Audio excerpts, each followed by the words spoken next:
Welcome to Wait What, your weekly verbal double take. This is a rabbit hole podcast where a couple of old guys do moderate to shallow dives into various topics, ranging from true crime, paranormal, sports, pop culture, or anything else that we find interesting.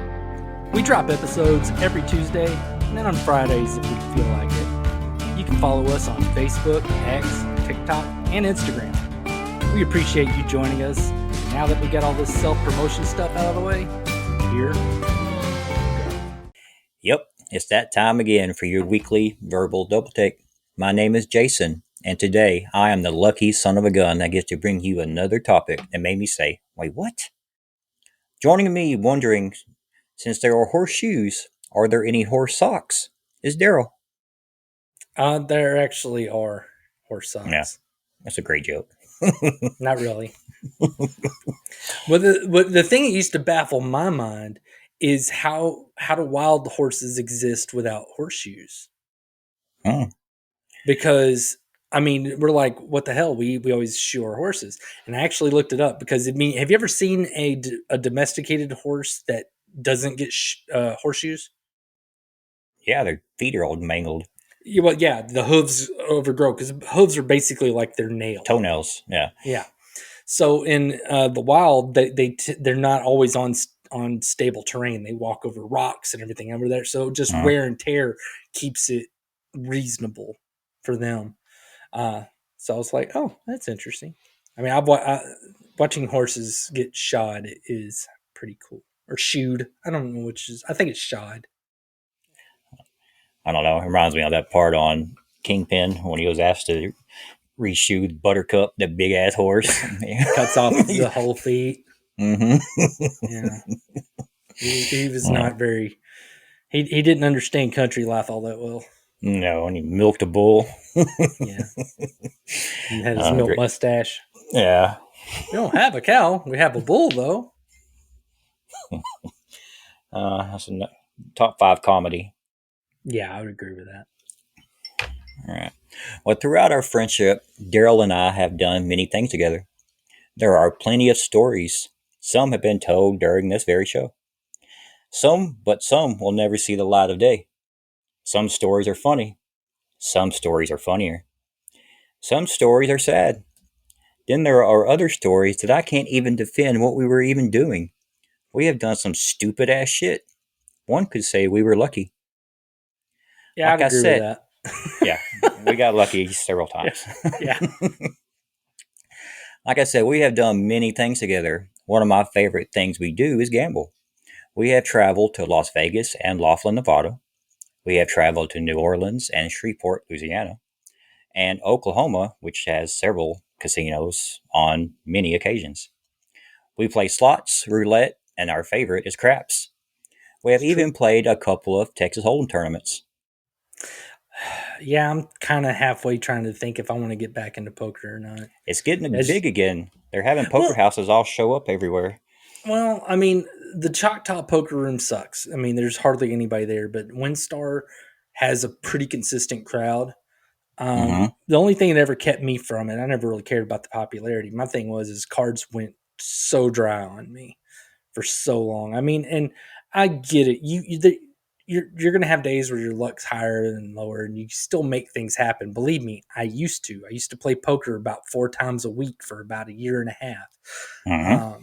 But I mean, like, if you go in there and everything you get is Jack 4, 7, deuce, 3, 9 all day, it wears on you. So it's about time for me to sit down and see what kind of hands I can catch nowadays. Yeah, well, I'm glad you brought that up. That's a pretty good segue on what I'm about to talk about. Now, with these games I just mentioned, only one requires some skills. Texas Hold'em. With that said, it doesn't matter how experienced you are or how many skills you think you possess. You have to catch cards. You have to get good bounces with the dice or with the ball on the roulette wheel, and you have to catch a hot machine. In other words, you need some luck. The very definition of luck is just that. The success or failure apparently brought by chance rather than through one's own actions. Or in the case of gambling, chance-based luck. Luck that involves outcomes that are not controlled by skill, effort, or planning, Because, like you were alluding to, you need to catch cards. You weren't catching any cards. It doesn't matter how good Mhm. of a poker player you are, you still need to catch some sort of cards. Yeah, because you can try to bluff, but somebody's going to have a strong I mean, you can bluff pretty hard, but like it seems like any of the times I would try to start to get a little bit like antsy, or I would try to force a play in and bluff. Mm-hmm. I would run into something where they'd have the nuts, where they knew there's no way I was going to be able to beat them, and it's just like son of a bitch, Yeah, there's only so many throw a times big you can bet out bluff. there. Yeah, or throw a big bet out there, hoping that everybody else will fold, especially if I've been quiet the whole time, and they Yes. see a big bet for me, and they'll be like, "Oh, he's holding something good." Yeah. No, no, they were just like all of a sudden it just seemed like everybody had aces and kings, and I'm just like, "What the fuck?" Yep. And it doesn't matter how carefully we watch the dice and try to press the button at the perfect time, or swiping or beating on the slot machine screen, or switching hands to hit the spin button, or sitting I on a like slot to machine and going through way too much money. I've learned from my dad because when we went on that Alaskan cruise, you got the people that like put their hands all over, the screen waving Mm-hmm. at it. My dad, he was making fun of it, reached down, he scratched his balls on top of his pants and then went like that. And then I thought it was funny. I laughed my ass off. And then I want to say it was about a couple months ago. Uh, Denise and I were at the casino and I started and doing that. And then I hit jackpots and I'm like, Oh, I kept doing it even more. Just like, don't once fail you me get, now, yeah, balls. re- respect the streak. Well, you and I both have been guilty of this, where you sit down on a machine, you go through way too much money, knowing you should get up, but you tell yourself it owes me. But if only for you to piss you off, as the machine don't owe you shit. You Nope. leave the machine after snatching your player's card in disgust, and they see someone else sit down on that machine and hit the bonus after only spending $5. It Yeah. happens, and that's Them's the yeah. I have to walk away. I can't see somebody else get on the machine. I just was on for 30 minutes, gone through $100 or whatever, trying to get that bonus, and then see somebody sit down and then instantly hit it 2 spins later. so the last time we went to Laughlin when we were at Riverside, I ordered a drink while I was sitting at that stupid Monopoly train slot, which usually, because it's got a shitty bonus that hits pretty frequently. I could I couldn't even get the shitty bonus to trigger, and it ate my money. And I put more in there than I planned on putting in there because I was waiting on that fucking bitch to bring me my fucking drink. Yeah. And and then I used it all up that I was willing to use, and then I got up and I'm standing next to the machine waiting for my damn drink, and this little old lady comes by and she's like, oh, you done? And I'm like, yeah. And she sat down and she hit, and I cheered her on though the whole time. I cheered her on. She started telling me about other jackpots that she'd hit recently, and she was a local, and she obviously went there a ton.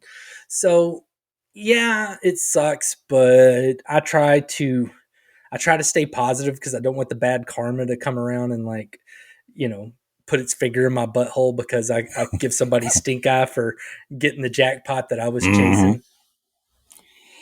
Yeah. Well, the thing I just went over is what's perceived influence on luck, is what is known as perceived influence on luck. Many many people believe luck is influenced by superstitions or lucky charms, or in your dad's case, itching his balls and then rubbing it on a machine. He didn't really rub it on the machine. He did it, and Well, then just same thing I did. Wave your hands in front of it.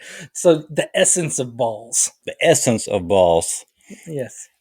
Some of the more known examples, of course, is the four-leaf clover, which is from the Ireland and Western cultures.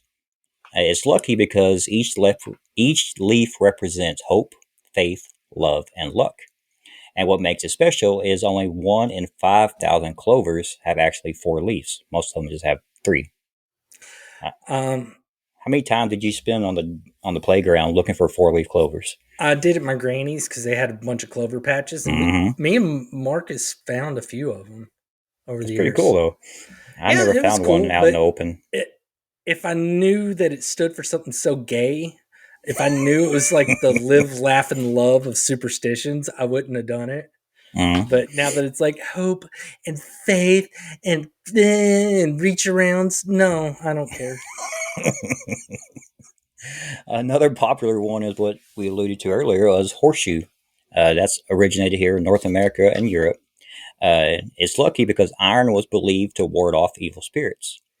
And there's two ways you can hang a horseshoe above your door of your house. You can hang it upward to catch luck, or you can hang it downward to pour luck over your home. I never heard of the Which second part before. now I've always heard you hold it, you do it up, but Mm-hmm. yeah, I mean it's cool and all, I guess. I've always liked the whole horseshoe thing, but it would not work well with my aesthetic. Um, so I've never participated. I I need you to do me a favor since Mm-hmm. if I'd have known you were researching something like this, I'd been like, will you find out why people keep putting those metal stars outside their house? Is that a lucky thing too? Or is it some sort of symbol that whenever like some religious thing happens or a terrorist invasion, they'll know who's on the right side? Or whenever the lizard people revolt, all the Mm-hmm. houses with the metal stars on the outside, the lizard people are like, oh, they're one of us. No, I think those are just decorative stars. I know exactly what you're talking about. Those big things It's they put weird. above their garages. Yeah, it's weird. I think it's a No, cult. it could be. Or it could be swingers, kind of like the whole flamingo and pineapple thing. Yeah, maybe. Not the No, horseshoe thing. I no. mean, the horseshoe thing. Maybe single guys hang that up and you'll get lucky, but My, it's my not gonna in-laws have it's this not gonna above their bring a back couple. door. My in-laws have this above their back door. The horseshoe. They They have have it. theirs up They have it up. Because I always heard the if you right put it way. down, that's where you pour all the luck out. I don't. Yeah, I don't. I don't buy in the pour all the luck out. I think that is um, that is some misinformation put out there by Big Rabbit's Foot and Big Clover. Big They're putting clover. that putting that misinformation out there to make people think that they have bad luck with horseshoes. Hmm? Up is the only way. Yeah. This is putting a optimistic spin on it, something that's bad. Another one I haven't heard of, or one I haven't heard of, is the red string bracelet that originated in China and East Asia. It's lucky because it wards off evil, attracts prosperity and love, and is often blessed by monks and worn for spiritual protection. Well, if anybody watches this, you probably used to see that I had a string bracelet on my wrist forever. It finally fell off. I picked it up in I think 2020 or maybe Mhm. 2019, and it just finally came off. Mine wasn't red though, but I'd got mine at a Buddhist temple in Thailand Oh, yeah. from a Buddhist monk, There and you I go. really, I almost want to go back to Thailand just for that, but um, my wife would have to have free time because I'm not allowed to go to Thailand by myself anymore. Naughty, naughty. Uh, ladybugs. Ladybugs are seen as good luck because they bring protection and prosperity. They originate because farmers saw them as a blessing for their crops. The one you just mentioned is a rabbit's foot. Why it's lucky? Because it's a symbol of fertility and good fortune. And it's often Well, but carried as a charm for luck and love and money. I mean, I'm glad I never carried one as a teenager or adult. Always carried Everybody one having a around. rabbit foot though at one time. Yeah, I used to get them at Chuck E. Cheese for tickets. Mm-hmm. Uh, it was really easy to get them back then, but I'm glad I never had one as an adult. With the whole fertility thing, it's like, yay! It's like why do condoms never seem to work? Get rid of your rabbit's foot, asshole. Uh, Now, do you I think those mean, rabbit's foot were real at Chuck E. Cheese, or do you think they no, were no, they're just? fake. I think it Okay. was just some either faux fur or fur just put around something foot shaped. Um, I always had a hard time believing it as a rabbit's foot is lucky because if you have to dismember something for luck, there was obviously a lot of bad luck for the thing that was dismembered. So Very true. Very true. I can't see luck being born from chopping something off of something. I would agree with that. The last one here is an acorn. I never knew acorn was associated with luck, but it is seen as a symbol of potential, strength, and longevity. and is carried for protection and prosperity. I guess that's why you see it a lot on people's, like if you watch an old English medieval times, they have it on their shield or on their chest plate. That's weird. Considering that, I've stomped all over and through those and everything else. Yeah, shot them Never, with a lawnmower. yeah, I've always thought they were more of a pain in the ass than anything. Now, the thing about Lucky Charms is they could be anything you think brings you luck. It may Like be a sense of balls. an essence of balls. It could be a stupid keychain. It could be a jock strap you don't wash for 6 weeks because you think is bringing you luck in a certain game. It's It bringing you doesn't. fungus. Yeah, it brings you something. But if you have any Lucky Charms, let us know. Um, as the saying goes, if it wasn't for bad luck, I would not have any luck at all. When people have favorable outcomes, well, that is good luck, and unfavorable will be bad luck. And I found some pretty awesome examples of people having the best luck you could possibly imagine. All right. All right, the first one, her name is Vesna Vulovic. She survived a 33,000-foot fall from a plane explosion in 1972, becoming the sole survivor and holding the Guinness World Record for the highest fall without a parachute. Here are some of the details. Or go ahead. Oh no, I've heard this story before. Go Oh, for it. okay. Well, here are the details. It happened in January 26th, 1972, when she was flying from Stockholm, Sweden to Belgrade. A suspected briefcase bomb detonated in the luggage compartment over Czechoslovakia, now known as the Czech Republic, tearing the plane into three pieces. Vesna, a 23-year-old at the time, was trapped in the tail section of the aircraft. The, the tail landed in a snow-covered forest, which cushioned the impact. Vesna suffered a fractured skull, two broken legs, three broken vertebrae, a fractured pelvis, and temporary paralysis below the waist. She spent 10 days in a coma and months in recovery, eventually walking again without a limp, or excuse me, without a limp, with a limp. The question is, how did she survive such a fall? Well, several things had to fall into place for her in order for her to survive. One, her low blood pressure caused her to pass out quickly, preventing her heart from bursting due to sudden decompression. Two, she was pinned by a food cart in the fuselage, helping keep her inside the aircraft. And three, the angle of the impact from her falling in the tailpiece, landing on the snow and the trees, all absorbed much of the force. So she was truly lucky. Yeah. No, I've heard about that one before, and it's like, yeah, it's got to be funny, Like, could you imagine telling people it's like you got like broken back, cracked skull, you got like shit all over you and everything, and they'd be like, "Oh my god, you've really been through it." You're like, "Oh, I'm so lucky." Yeah. It's true. Once they She hear was what lucky, happened but to her, it's yeah. yeah. Once you actually hear it, but it's like just imagine somebody just all beat to shit, swollen or bruised up. I am the luckiest person you would ever meet. Let's go buy lottery tickets. Yeah. Well, the next guy, he's seen as a lucky guy, but you could also say he's a very unlucky guy. Roy Sullivan. Rory Cleveland Sullivan was a U.S. park ranger in Shenandoah National Park, Virginia, famously known as the human lightning conductor, or the human lightning rod, due to surviving 7 confirmed lightning strikes between the years of 1942 and 1977, a feat actually recognized by the Guinness World Records. And here I have a list of his 7 documented strikes. Let's hear him. In 1942, while hiding in a fire lookout tower without a lightning rod, Sullivan was struck after fleeing the burning structure. He suffered burns along his leg and foot. About in 1969, he was struck inside his truck when lightning deflected through the open window. He lost consciousness, his hair caught fire, and the truck nearly rolled off a cliff. Just 1 year later, it hit in his front yard. He was hit in his front yard after lightning jumped from a nearby transformer to his shoulder.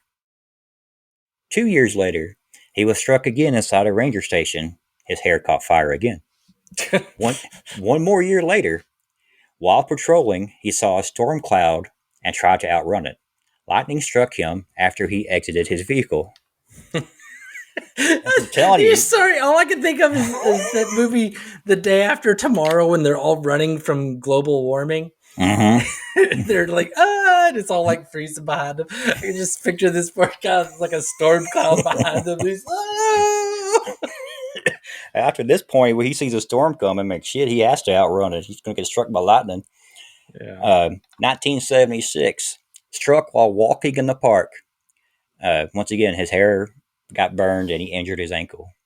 In 1977, hit while fishing. He suffered burns to his chest and stomach. He got hit so many times, Sullivan started to believe he was cursed or targeted by lightning. He pissed Zeus off. He fucked Yeah, Hera. there he is again. There he is. He fucked my wife, and turns out his ex-girlfriend was like Hera or Aphrodite or something. That motherfucker. Oh man. Well, he believed he was cursed so much he started developing rituals to avoid storms. His story remains one of the most bizarre and statistically improbable survival tales in history. He What was his basically won the name? lottery 7 times. Yeah. What was his name again? Rory Sullivan. All right. Let's see if I'm kind of curious. If because so there's a thing that happens with lightning strike victims. It's called the Lichtenberg figures. It's this strange scarring that happens. Mm-hmm. Yep, he had it. It's these weird, like, it looks almost like a tree branch sort of thing. And yeah, his back is covered in Lichtenberg figures. Wow. Well, I have to post some pictures to that one. Uh, the next person is Frane Selak, Selak, a Croatian music teacher born in 1929, is famously known as the world's luckiest unlucky man for surviving 7 near-death experiences and later winning the lottery. Here is a timeline of his unbelievable brushes with death. In 1962, he was in a train crash. A train derailed and plunged into a river. 17 passengers died, but Selak escaped with a broken arm and hypothermia. A year later, he was in a plane explosion. During his first flight, a door malfunctioned midair, ejecting him. He landed in a haystack while 19 others died in a crash. I do have to put, there's no official record of this crash, so this may or may not be true on this one, but it is All right, I was documented gonna here. say I've actually researched this guy before, Mm-hmm. and so I was gonna burst your bubble on this one. Oh, yeah, So go that on. one, the 1966 bus accident, a bus skidded off the road into a river. 4 passengers drowned. The Selak swam to safety. In 1970, he was in a car fire. His car caught fire while driving. He escaped moments before it exploded. 1973, another car fire. A fuel pump malfunction. A fuel pump malfunction sprayed gasoline in the car. And when I say malfunction, that must be some major malfunction for it to spray gasoline into your car, igniting Yeah. flames. Yeah, I don't understand how that even happens. Anyway, he was good for a long time. 20 years went by. 1995, he was hit by a bus. He was struck while walking in Zagreb, sustaining minor injuries. And in 1966, he was in a cliff crash, swerving to avoid a UN truck. His car went off a cliff. He was ejected from the vehicle, grabbed a tree branch, and watched his car fall 300 feet below. Crazy. But all his luck changed in 2003 when he won the equivalent of $1 million in the Croatian lottery. All right. I researched this guy a while back. Yeah. Almost all of those claims from him Uh-huh. cannot be accounted for. Almost every single one of them. I think there were like a couple that are like, okay, yeah, there is something that somebody else, but everything else is just, trust me, bro. So I mean, he had reasons to do that, to make those claims. If I remember right, he ended up doing like a bunch of talk shows and bullshit like that Mm. with these claims. So yeah, from what I understand, I'm not going to say with 100% certainty he was full of shit. I'm going to say it with about 79 to 83% certainty that he was full of shit. Well, now that you have brought this to my attention, I do realize in lots of his stories here, he was the only one that survived. So there's really nobody that could go back and say, "No, I was there.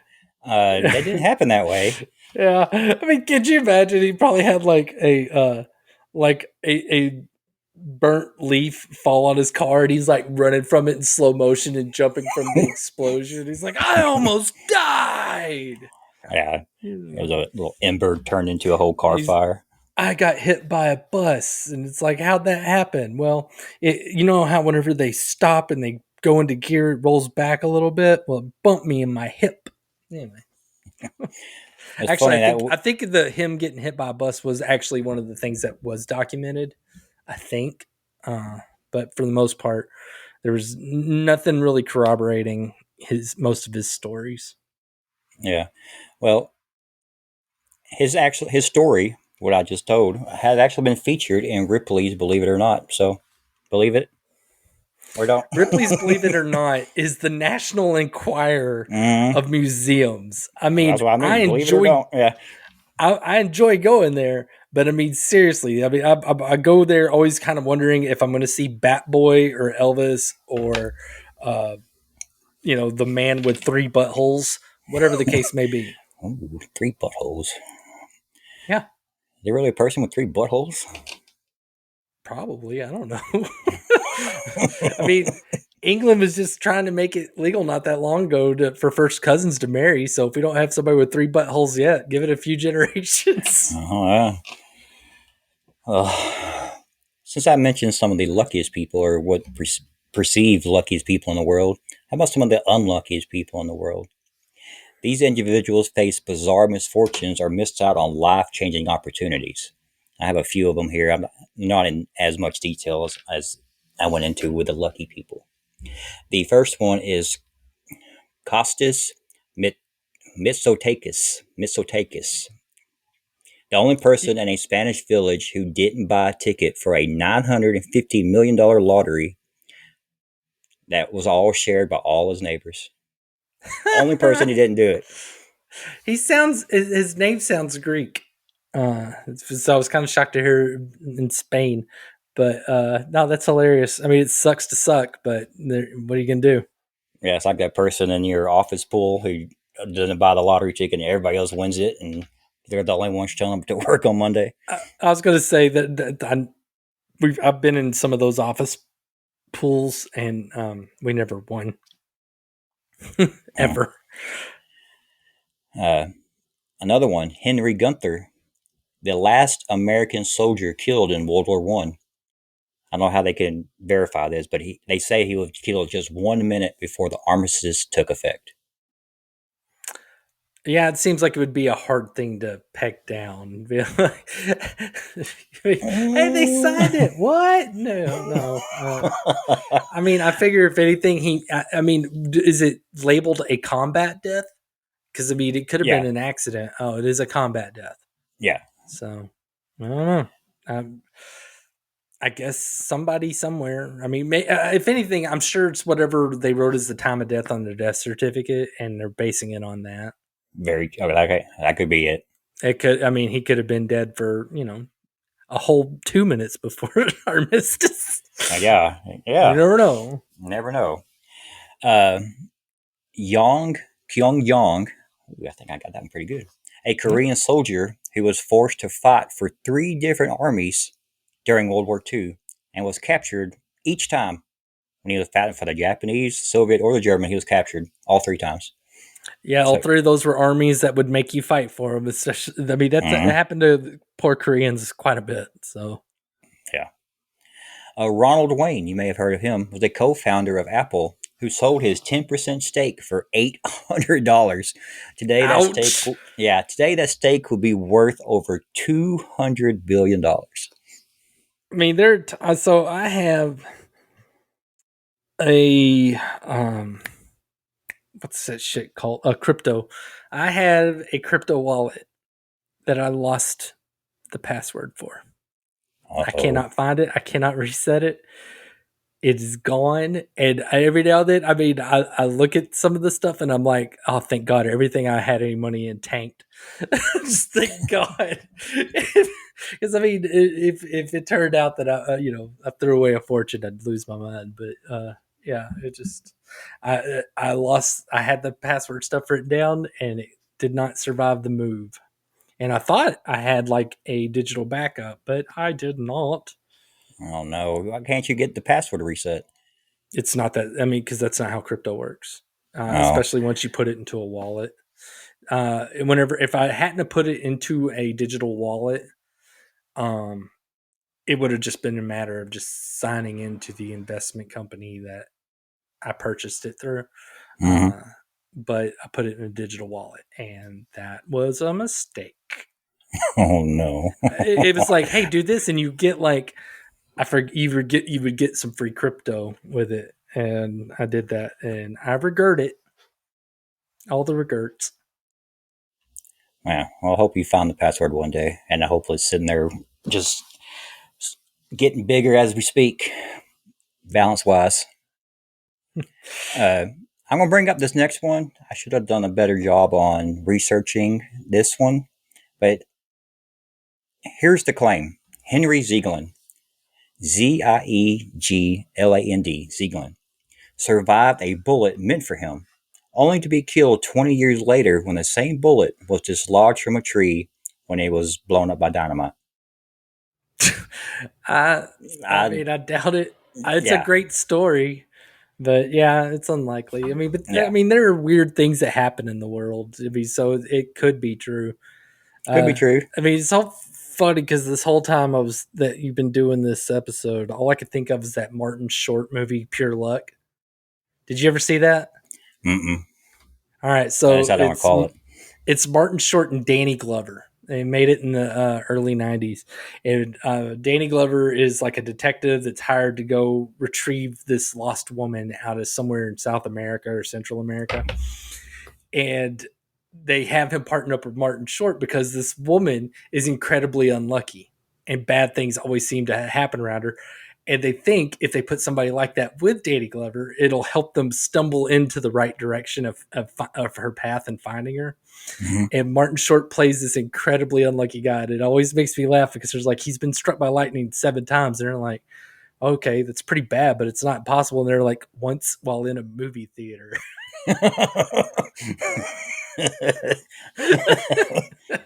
Well, that's I mean, it's a funny movie. He does a really really good job at it. He's a little OCD, which is funny, and of course he's paranoid as hell because bad things happen to him all the time.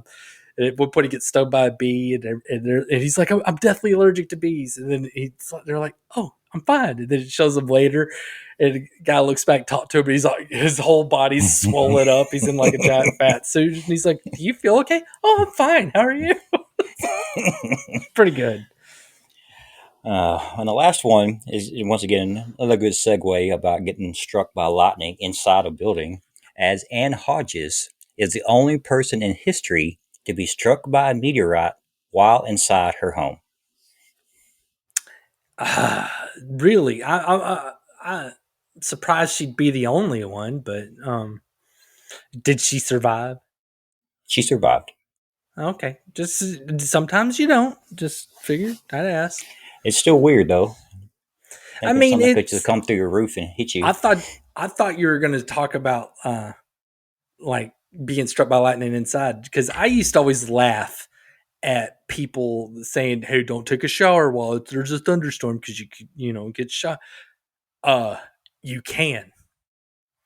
So I saw something not that long ago where like a lightning it struck a fence post Hmm. outside of somebody's house and it was able to I forget how it made the hop, but it made the hop towards the house where it ended up traveling. It might have went to the faucet or something like that, but it ended up traveling through their plumbing and it like fried like half their house. Wow, But so I've yeah, if heard of that somebody had been too. taking a shower, they'd have had a lightning bolt go right up their butt. Oh, that'd been terrible. Mm-hmm. Well, where there's being in the right place in the right time, having a multitude of things line up perfectly, or just a complete opposite, luck does exist. So, do you feel lucky? I do sometimes. Sometimes. Sometimes. Which Yeah. I'm grateful for that because there was a long period in my life where like I want to say it was like 8 or 9 years straight where I felt like the unluckiest person on the planet. Could not win at cards, could not win at dog races, could not win at craps, could not win at roulette, could not win at I cooled a table once. I cooled a roulette wheel. Everybody was sitting there having a great time and they were winning. And then I sat down and I started betting, and then it came up zeros, and then something else, and then zeros, and I lost $100 in in a matter of like 7 or 8 minutes, which is usually hard to do on roulette. Mm-hmm. And and then like everybody who was laughing and having fun was just dead quiet. And Who the fuck is this guy? as I walked away without my chips, with 0 chips because I suck, I heard this woman whisper behind me, "Did you see that?" I cooled a roulette wheel. So I am grateful now that every now and then will have lucky days and unlucky days, and I'll have some really bad unlucky days sometimes. Mm-hmm. It sucks, and it makes the casino not fun at all whenever you just Mm-hmm. everything just lose, and you never even get like a glimmer of hope. It sucks. Yeah. But yeah, being somebody that ruined gambling for a table of strangers, and I feel okay. Like I feel like a normal person now instead of just a black cat upside down horseshoe and whatever other broken mirror of a person. So Oh, yeah. Oh, man. That's pretty funny, though, actually, thinking about it. Just watching you walk away. Everybody's like, God, get that guy out of here. Fuck that guy. I was on a cruise. Oh, you still had to see him. Oh, even worse. Yeah. You sit down to eat dinner with them. They all get up and move to another table. Fortunately, they weren't any people that were at my table, so that's good. They don't open the door for you. They don't do anything. That's funny. Well, that will do it. Make sure y'all check back with us next week, unless Darrell has been put in jail for flipping over the craps table. And until then, we'll see y'all later. I would not do that. I do not get physically violent. They're too heavy. No, I get verbally abusive, but only to you. That's it. Only you. Man. You're the only one. I mean, it's kind of funny. I do the same thing to you, and it's a bad habit. It's the same thing I used to do to my little sister, and she doesn't listen to this, which she should. But since she doesn't, her loss. I'll tell the story. But I used to get so irritated. I'd be sitting there like playing like Street Fighter or whatever in my room. Mm-hmm. And you know what it's like. You play video games, you get pissed off, especially when you're 12 years old, whatever. And my sister would come in my room, and I'm like, "What are you doing here? Get out of my room." And she's like, "I want to watch you play." I'm like, "Get out of my room." And so then she'd play, and then I'd start losing, and I would blame it on her. "Get the fuck out. See what you did? You did this." I'm the one pushing the buttons. "You did this." So you're not alone, Jason. I'm verbally abusive to, I only verbally abuse people that I consider siblings. There you go. I guess that makes it better. Yeah. But he said he loves me. Anyway. Oh, good times. Mm-hmm. Yep. Yeah. Well, I guess. We'll see y'all later. Yeah. Stay lucky. Yeah.